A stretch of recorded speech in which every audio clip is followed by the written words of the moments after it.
Cual sucursal del dios Vulcano en la Tierra, hacia 1897, los hermanos Rodríguez de Cancio se establecieron en Cienfuegos.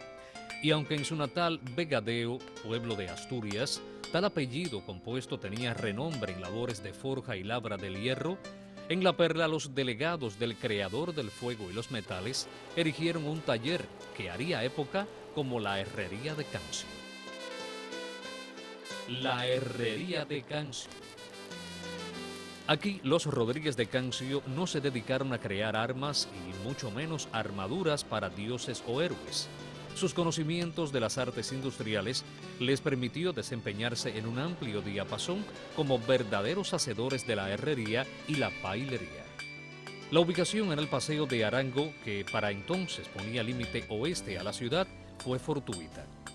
Situado entre las calles Dorticós y La Mar, el taller daba la bienvenida al primer barrio industrial de los fernandinos y quedaba al alcance de la mano de cuanto empresario solicitara sus servicios. Y ¡zas! A fuego, mandarria y remaches se armaron las primeras pailas y serpentines de evaporación. En la esquina al lado del taller de Cancio había una destilería que creo que era de Ron San Lino. Después fue desmantelada. Ya estaba. Reina tuvo ahí en ese lugar y tuvo también la Medina que estuvo allá pegado al Varadero de Navarro, donde está el cable, donde está el cable inglés.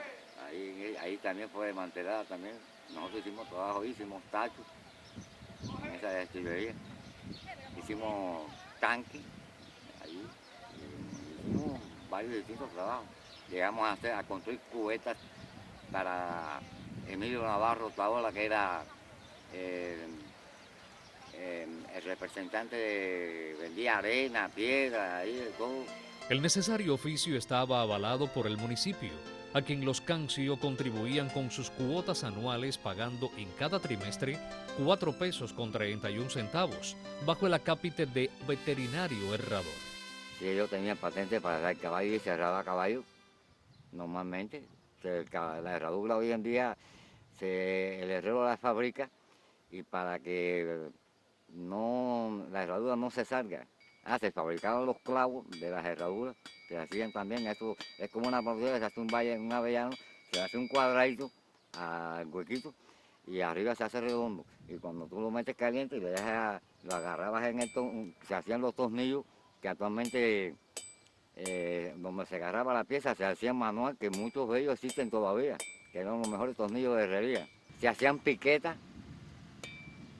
para distintos buques, se hacían rasquetas, se hacían para los caballos, se hacían frenos, todo eso se hacía, todo eso se hacía manual, se hacía lo mismo de acero níquel que se hacía de cabilla normal, normalmente se hacían estribos, se viraban ojos para los caballitos.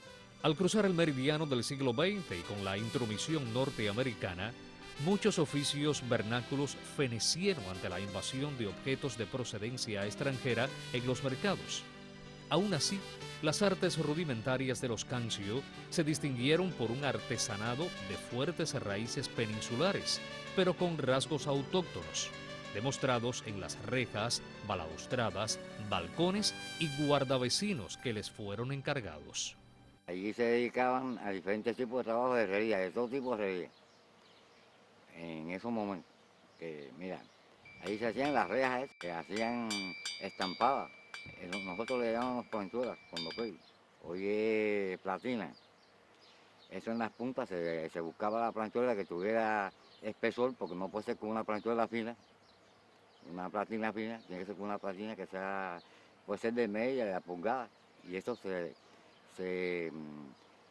se calentaba y esos barrenos se le daba a la planchuela en los tramos, se cogía y con una estampa que tenía en el centro, tenía la mitad del barreno. Una parte tenía la mitad del barreno y otra estaba en el yunque que tenía la otra mitad que hacía el grueso de la espiguita que iba adelante.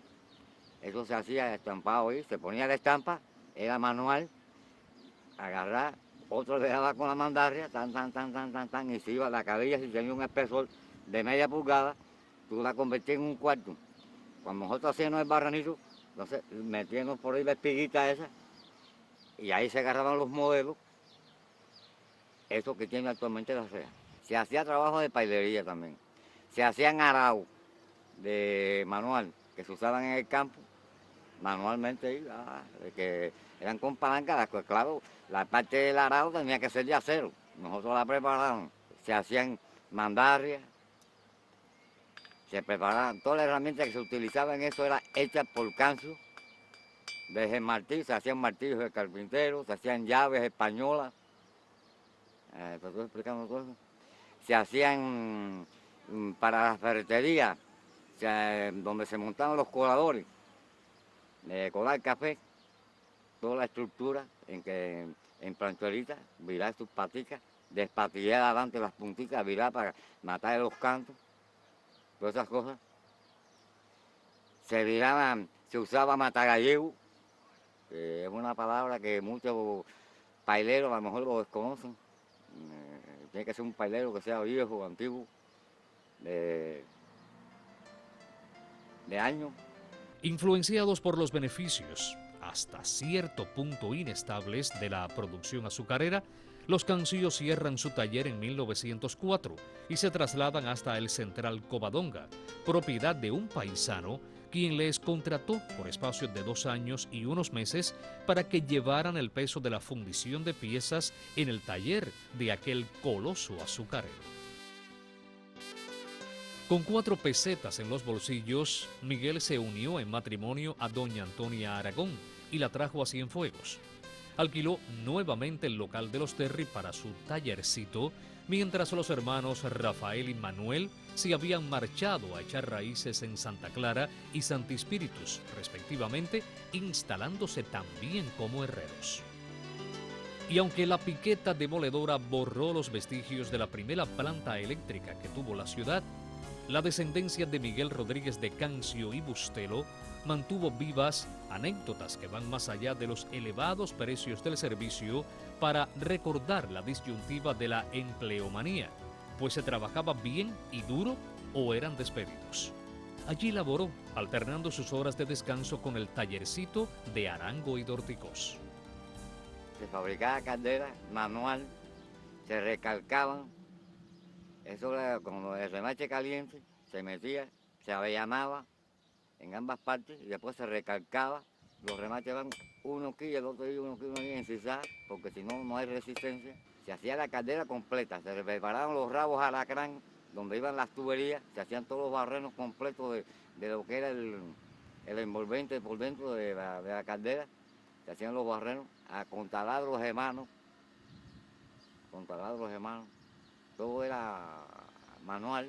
Cuando el 2 de junio de 1906 se coloca la primera piedra del edificio administrativo del Centro de Asistencia Médica de la Colonia Española, en terrenos de la antigua finca La Reforma, Miguel había empeñado su palabra de herrero para producir las rejas, una vez que le llegaran los materiales al escuálido taller. Solo necesitaba contratar manos jóvenes. Ahí pasaron muchos jóvenes que desconocían la herramienta, pero lo aprendieron. De aquellos predios salían rústicos cantos a ritmo de yunque y mandarria, punzones matagallegos y muchas herramientas hechas con sus propias manos. Cuando íbamos a remachar se utilizaban 2 personas, con 2 martillos de bola. Bola por un lado y por el otro lado era plano. Y los 2 tenían que saber dar, porque tenían que combinar 2 golpes, tan, un tin, tan, para ir remachando para que el remache fuera. El avellano se le hacía para que cuando el remache, como estaba caliente, colorado, él se embutía ahí, se metía en el avellano y por ahí no había ningún tipo salido. Cuando el 14 de julio de 1908 quedaban inaugurados 3 pabellones para enfermos, una capilla y un edificio para la administración y la farmacia, no solo se colocaban las rejas. Cancio elaboró muebles metálicos como el fogón de la enorme cocina, sillas o mesas para los enfermos. Tenían calidad, porque nosotros teníamos un profesor, que Cancio, sabía. Y enseñaba, cuando que ellos enseñaban. La verdad que sí. Desde 1897 hasta 1960 abrió sus puertas el taller de herrería y pailería para el que los hermanos Rodríguez de Cancio y Bustelo, de origen asturiano, alquilaron local a una rama de los Terry. Y mientras unos consideramos que el oficio feneció y otros que se modernizó, laten en la oralidad y en un sinfín de muebles urbanos suficientes obras como para enseñarlas y gritar con orgullo. Sí, mi abuelo fundó una familia con el dinero de una humilde pero laboriosa herrería.